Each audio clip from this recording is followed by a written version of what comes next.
Kita lanjutkan video yang part 1 kemarin, bahwa kemarin kita sudah membuat formulir ya. Formulirnya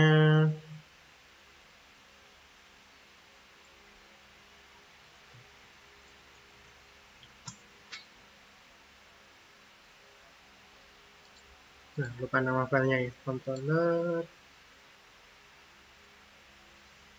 user ya.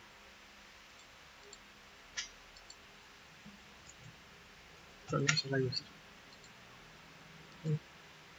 Ya, formulirnya. Terus nanti kita akan buat sekarang di video kali ini tentang bagaimana caranya data-data yang kita tuliskan di sini nanti masuk ke dalam database. Jadi dari view-nya dulu, kita pastikan bahwa kalau tombol ini ditekan, dia akan masuk ke halaman ini lagi. Mungkin buat info dulu ya, soalnya kemarin lihat beberapa kode yang sudah dibuat, itu nggak pakai set URL ataupun nggak pakai base URL. Efeknya apa itu? Efeknya kode itu akan jalan ketika dia dijalankan sebagai controller yang jalan pertama kali, alias controller yang default. Karena controller default itu hanya dijalankan seperti ini ya, langsung nama dari webnya, maka dia akan jalan. Tapi ketika mulai ditulisi dengan controllernya, mulai diisi dengan nama fungsinya, maka file-file itu nggak akan jalan. File-file apa? File-file yang seperti ini ya. Kita coba lihat back source-nya. Nah, file seperti ini, kalau Anda lihat https skema FTI ini nama webnya, garis miring nama folder-foldernya. Nah, kalau Anda tulis langsung tanpa base URL di depannya, jadi kalau di kodenya ini view ya, yang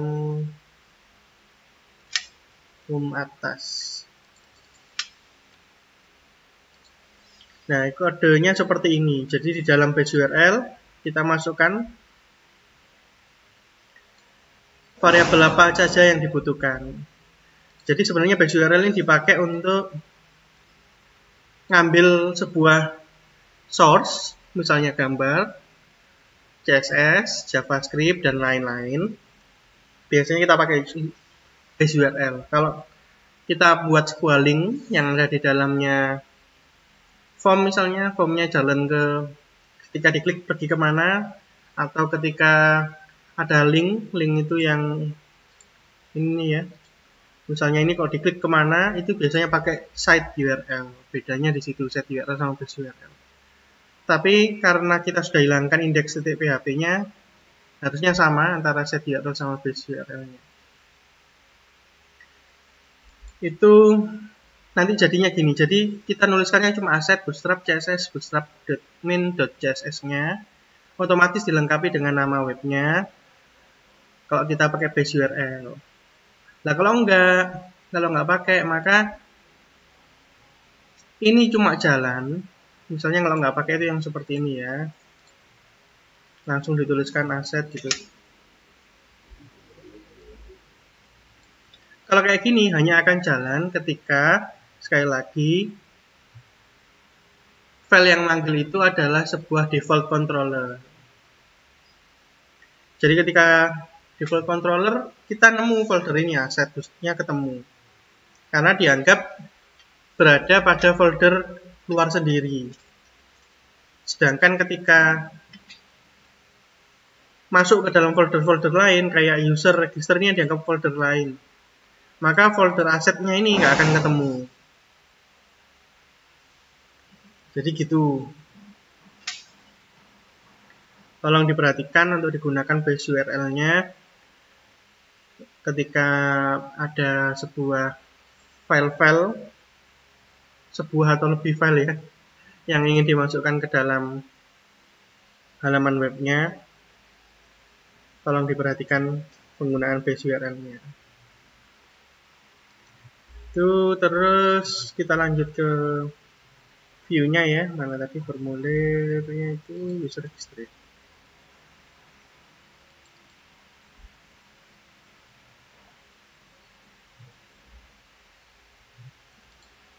Nah ini sudah benar ya, set URL-nya ini. Anda mau kasih garis miring di belakangnya juga tidak apa-apa.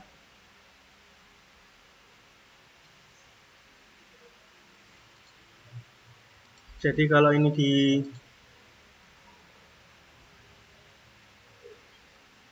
kalau ke zoom mana kelihatan. Ini kalau diklik maka akan pergi ke halaman ini lagi ya.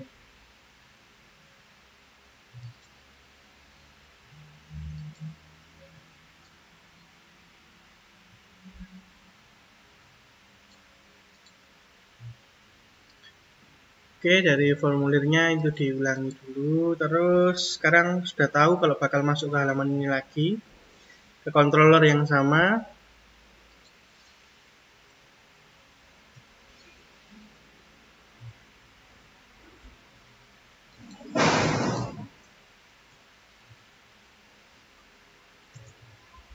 Maka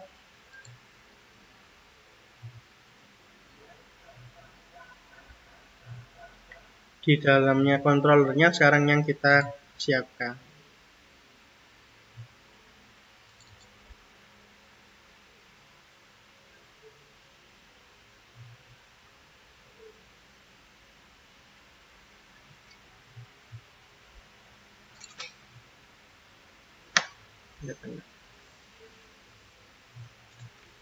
Oke, ini ya register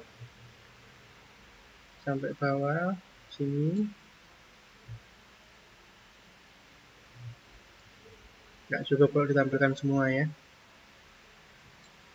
Jadi kurang lebih ini ya. Nah ini kita butuh model kan ya. Berarti kita load modelnya. Kemarin sudah buat model belum?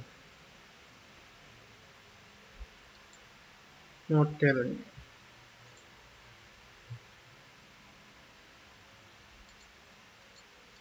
Jadi modelnya ini ngikuti kemarin. Jadi satu buah hal model itu bukan cuma untuk satu aksi ya. Kemarin login kita pakai M user. Bukan berarti nanti di dalam formulirnya kita pakai model yang lain, enggak. Kita bisa pakai M user lagi. Intinya kalau ini menggunakan tabel yang sama, kita bisa jadikan satu. Kalau pakai lebih dari satu tabel lah itu bisa dipisah. Jadi misalnya user sama apa, nah itu bisa dipisah membuat model sendiri.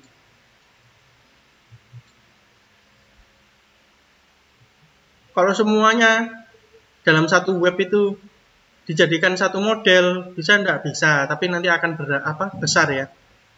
Kita butuhnya cuma satu buah fungsi, tapi di dalamnya model ini ternyata ada ratusan fungsi, kan nanti akan menghabiskan tempat yang banyak, padahal nggak dipakai.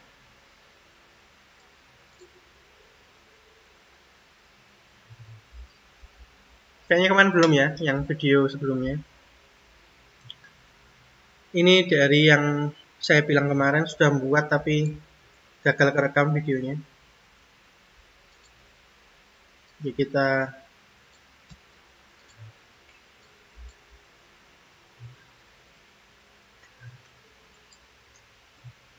jelaskan aja ya. Jadi di dalamnya controller M user sini ada login yang kemarin.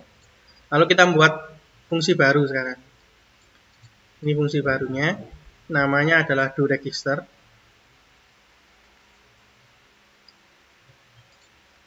Besar kecilnya tolong diperhatikan. Di dalamnya ada this input post ini untuk mengambil $post seperti yang sebelumnya. Anda bisa pakai $post itu, tapi nggak apa-apa, kita pakai seperti ini bisa. Kita pakai $post juga bisa, terserah mau pakai yang mana ya. Intinya postnya ada apa saja. Misalnya kalau di sini ada username, password, nama, email, sama phone, ini akan dimasukkan ke dalam variabel $post ya. Nah, ini isinya kurang lebih ya.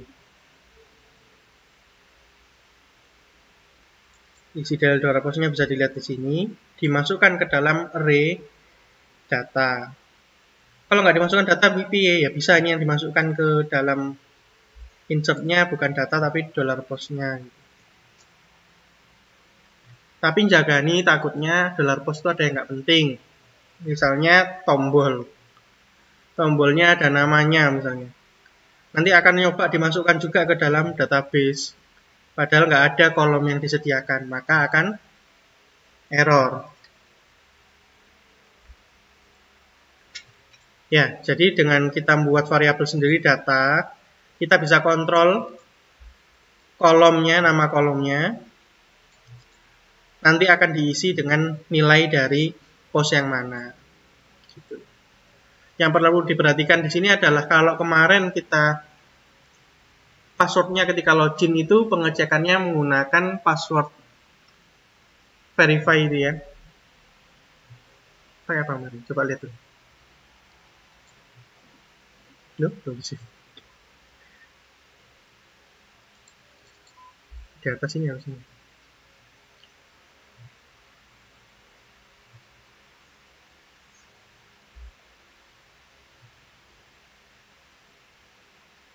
Ini ya, password verify. Karena kita menggunakan hash, berarti nilai atau value yang dalam database itu bukan value yang kita ketikkan. Misalnya kita ngetik 123 untuk password kita, tetapi di dalam database bukan tertulis 123. Nah, bagaimana masukkan ke dalam database-nya? Masukkannya lebih mudah. Kita pakai password hash ini ya. Jadi passwordnya nggak langsung dimasukkan ke dalam database, tapi dikenai dulu fungsi namanya password hash. Di dalam password hash, argumen yang pertama adalah passwordnya itu yang diketikkan. Koma, ini adalah metode enkripsinya. Metode enkripsinya atau metode hashingnya bisa dirubah-rubah. Ada bcrypt, juga ada yang lain. Nah, kita pakai password default itu maksudnya apa? Ya, PHP-nya defaultnya apa? Maka kita ngikuti itu. Jadi misalnya dalam PHP 7 itu yang dijadikan default adalah bcrypt, maka kita pakai bcrypt. Jadi password defaultnya adalah sebuah variabel ya, variabel konstan. Password default ini disediakan oleh PHP-nya. PHP-nya ngisi apa sih di password default ini? Ya sudah, kita ngikuti itu. Karena itu yang direkomendasikan oleh PHP-nya. Bukan berarti kita nggak bisa pakai cara yang lain. Kalau mau pakai cara yang lain ya silakan dibuka di Google gitu ya, password hash. Nanti di sana ada listnya.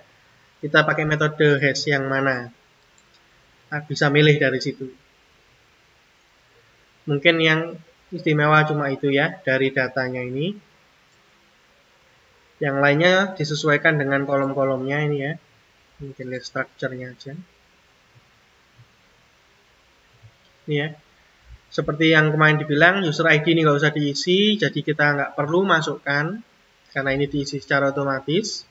Yang diisi secara otomatis lagi adalah ini last login. Rule-nya kemarin dibuat juga menjadi otomatis, yaitu dikasih nilai default 1 kalau misalnya nggak diisi. 1 itu dianggap sebagai seorang pembuat portofolio ya. Orang yang mau mengisikan portofolio. Nanti kalau admin itu berapa rule-nya ya nanti kita perlu masuk ke situ. Foto ini juga ada defaultnya ini, user no image ini. Kalau nanti mau dikasih gambar ya bisa diganti setelah login, atau kalau Anda mau buat di dalam sini ada masukkan gambarnya juga silakan. Ini created at itu timestamp juga, waktu sama kayak last login. Is aktifnya ini 0, artinya adalah dia yang dianggap tidak aktif sampai diaktifkan oleh adminnya. Jadi kalau adminnya belum mengaktifkan user tersebut nggak bisa login, itu harapannya. Jadi ketika login ada pengecekan ya, apakah is aktifnya 0.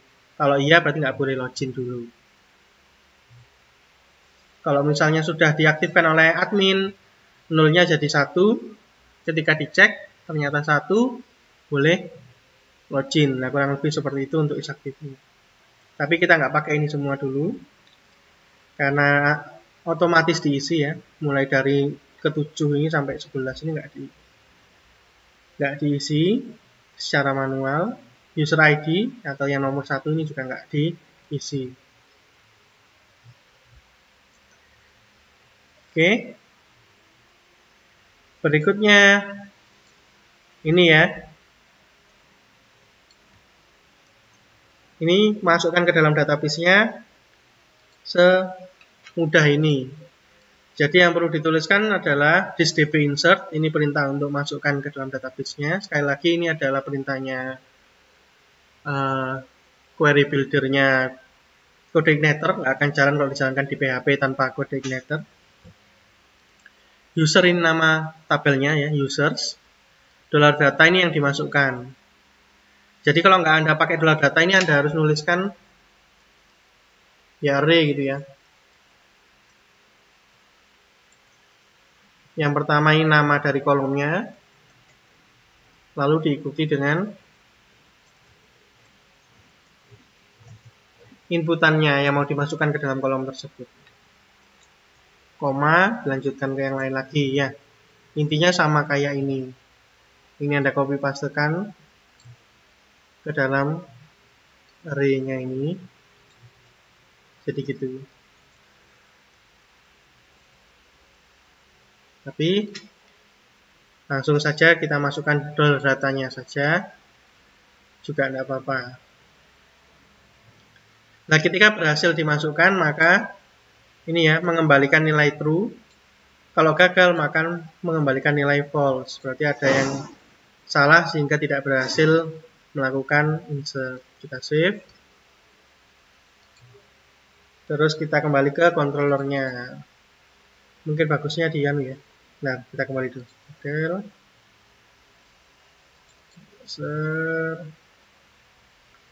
Biar tahu namanya ya. Kita capture dulu.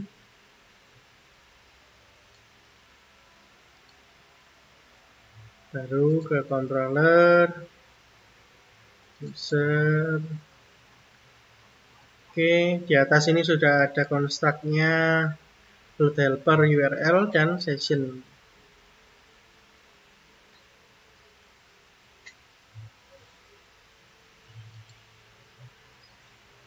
Sessionnya nggak dipakai ya, kalau untuk yang register ini.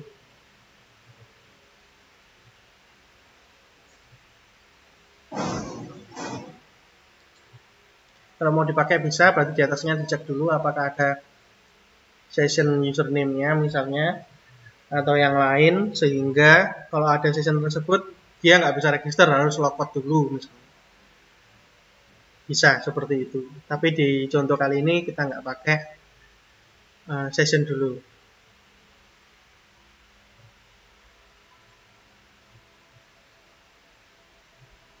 Kita load modelnya ya. Bisa di atas ini bisa.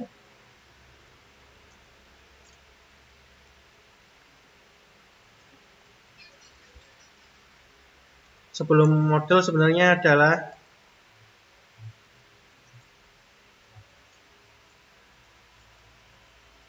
database-nya ya, di slot database.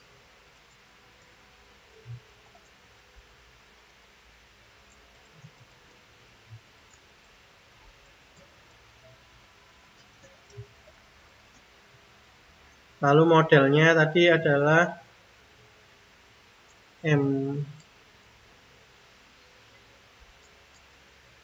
users.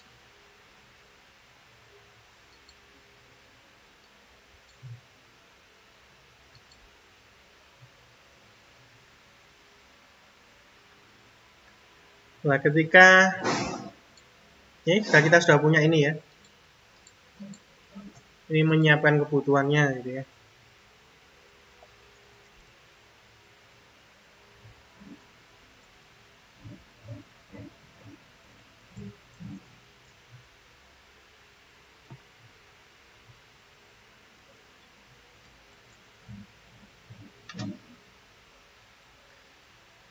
Terus ini ada pengecekan.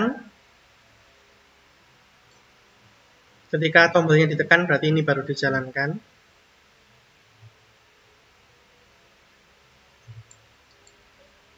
Ini dolar sukses sama dengan true. Tapi dolar sukses itu seharusnya diisi dari hasil kembalian ini tadi ya. Ini ya, return true. Berarti nanti kita punya dolar sukses untuk diisi oleh fungsi tersebut. Berarti kita panggil dolar suksesnya adalah dolar this, lalu nama modelnya tadi m users. Fungsi apa yang dipanggil? Register ya. Nah, do register. Usul kecilnya diperhatikan.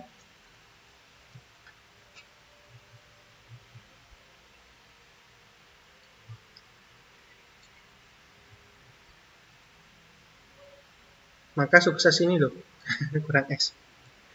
Nanti akan berisi true ketika berhasil register, akan berisi false ketika gagal. Ini yang nanti akan dicek di bawahnya. Ini salah. Sukses.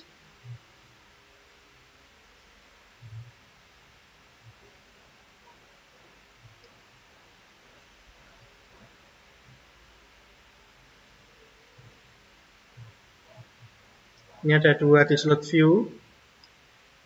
Yang ini di slot view tapi dengan tambahan pesan ya.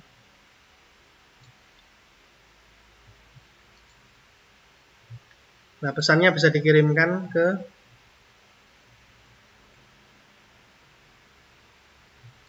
jadi bukan pesan ini tapi data.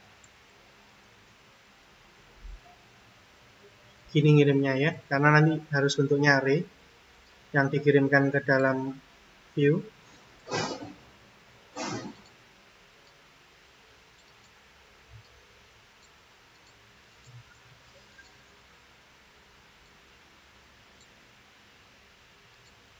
Nah, view-nya sudah dibuat atau belum ya? Kayaknya belum, kita lihat dulu.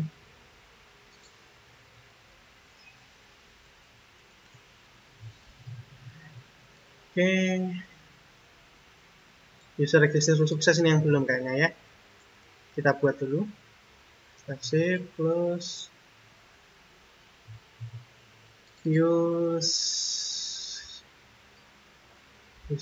register sukses belum ya. Oke. Sekali lagi kita ngopi dari sebelumnya komplit, sekarang sukses ya. Ini contoh dari yang video yang gagal itu. Kita copy aja, jangan lupa define base path-nya ya. Terus div-nya ini juga jangan lupa. Kelasnya itu ya. Kalau mau nggak lupa sebenarnya bisa dimasukkan ke dalam head ya ini div-nya.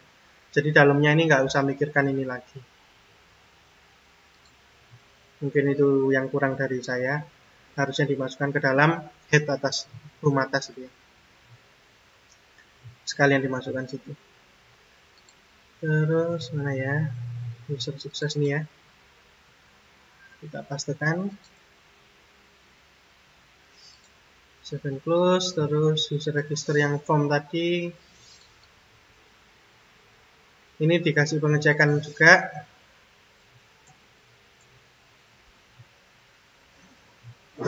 Sini aja.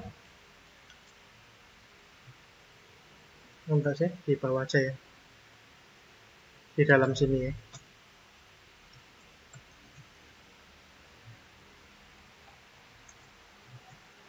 Pengecekan saja apakah ada pesan atau tidak. If tidak empty dolar pesan, maka akan menampilkan sesuatu, misalnya div /div style atau kelas juga boleh, text center bg learning, teksnya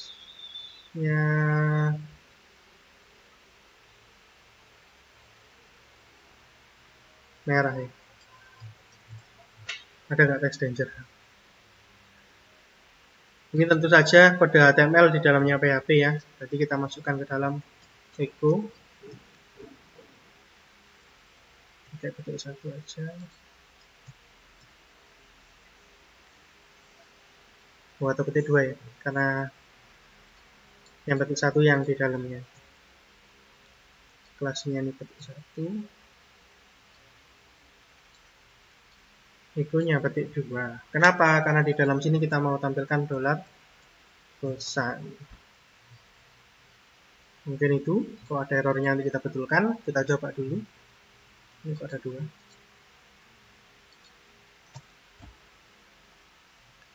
Username-nya bbb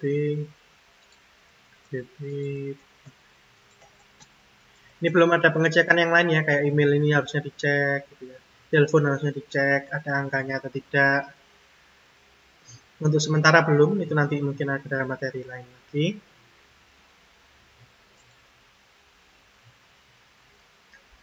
Ya, ini berhasil atau enggak ada pemberitahuan.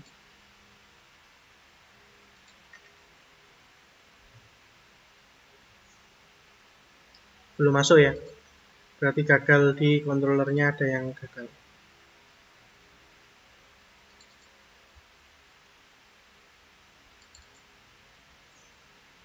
Gimana salahnya kita cari dulu.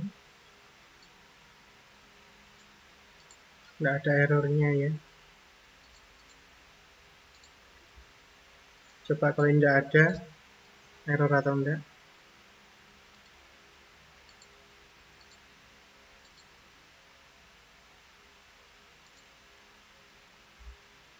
Enggak muncul errornya ya. Jadi sulit untuk nyari tahu yang salah di mana. Nah, cari tahu dulu salahnya di mana. Oke, ketemu kesalahan yang pertama ini ya. Ini yang dicek adalah register. Di sini tulisannya name-nya register nih ya, salah ketik. Ini kita betulkan dulu. Oke, kita cari error yang lain lagi. Ketemu error yang lain ya. Ini yang dikirim phone, tapi ini namanya email ya. Kita betulkan. Ini efek dari copy paste itu. Kadang ada salah-salah kayak gitu. Oke, kita cari error yang lain lagi. Oke, ini pesannya kok sama. Harusnya kalau berhasil, pesannya yang muncul adalah registrasi berhasil gitu ya.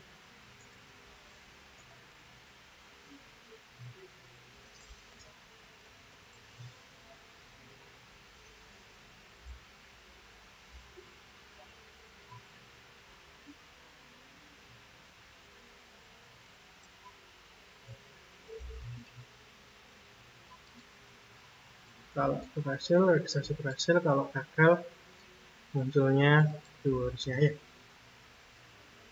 Save dulu. Kita cari lagi apa masih ada errornya.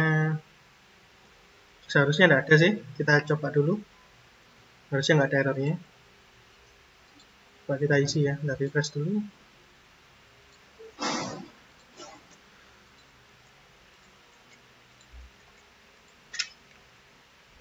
Berhasil registrasinya ya. Muncul tulisan seperti itu. Yang ditampilkan view yang berbeda, bukan view yang register tadi ya. Tapi register sukses, user register sukses. Oke.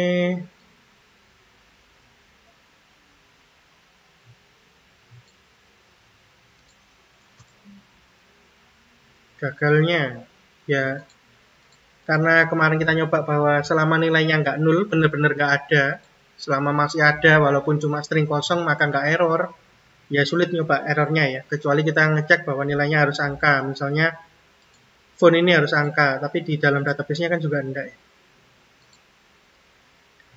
Di dalam database-nya ini, database-nya font itu varchar. Jadi kemungkinan errornya dari database-nya kecil, tinggal dari PHP-nya aja kita yang ngeceki ada yang kurang atau datanya harus seperti apa. Misalnya karena batasnya di sini 64, maka dilakukan pengecekan lagi selain di dalam view-nya dikasih max length ya.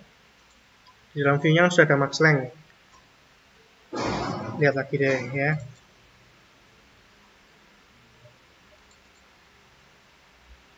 Meskipun sudah ada max length seperti ini, tetap perlu dicek lagi di PHP-nya.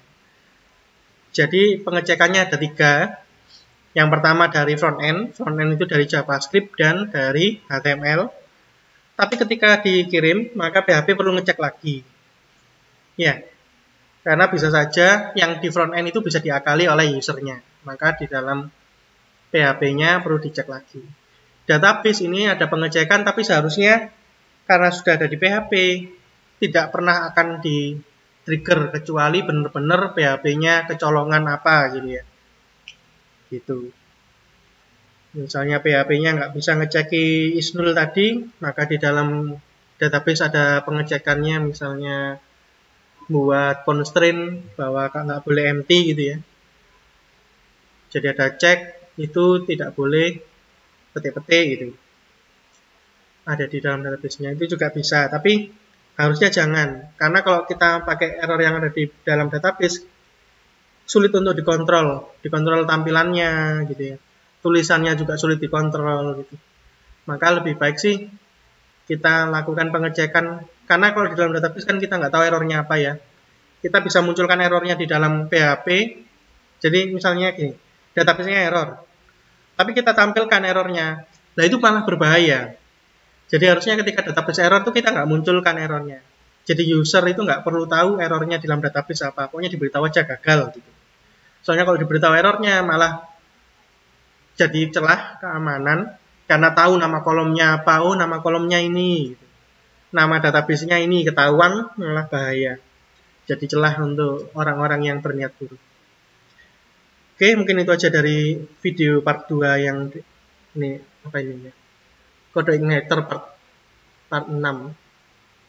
Kode igniter part 6 part 2. Kode igniter 06 part 2 ya. Itu aja materinya, saya akhiri sampai di sini. Terima kasih.